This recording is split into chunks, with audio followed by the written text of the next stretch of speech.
Welcome friends.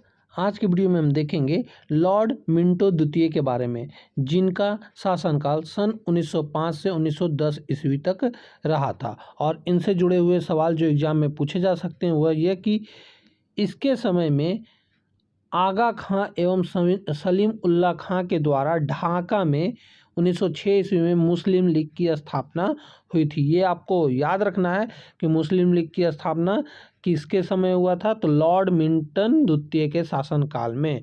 ठीक, और ये कब हुआ था, तो 1906 ईस्वी में आगा खां एवं सलीम उल्लाह खां के द्वारा। और बात करें 1907 के कांग्रेस के सूरत अधिवेशन में कांग्रेस का विभाजन हुआ था इसी के समय में।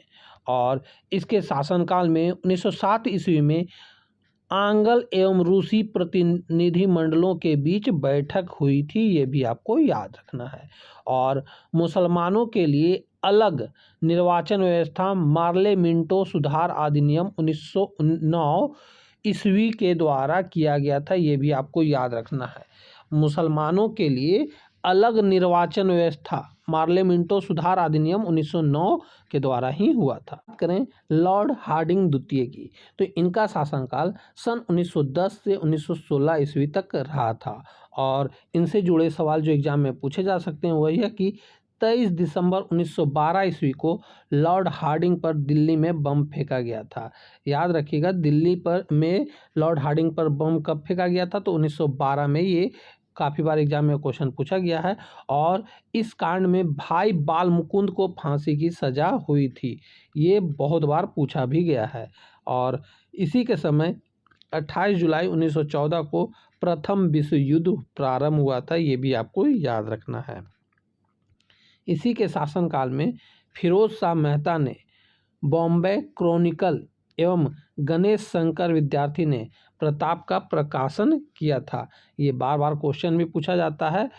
बॉम्बे क्रॉनिकल का संस्थापक कौन है, तो फिरोज शाह मेहता, और प्रताप का गणेश शंकर विद्यार्थी।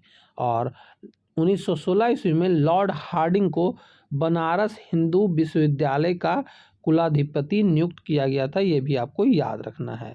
इसके समय में ब्रिटेन के राजा जॉर्ज पंचम भारत आए थे।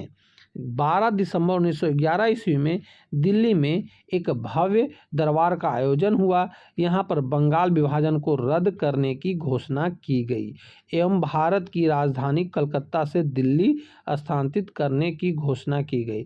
1912 ईस्वी में दिल्ली भारत की राजधानी बनी, ये भी आपको याद रखना है। तो दोस्तों, यहीं पे हमारा यह वीडियो समाप्त होता है। उम्मीद है कि आपने इस वीडियो को शुरू से अंत तक देखा होगा और अपने दोस्तों में भी शेयर किया होगा। अब हम मिलेंगे आपसे अगली वीडियो में, तब तक के लिए जय हिंद, वंदे मातरम।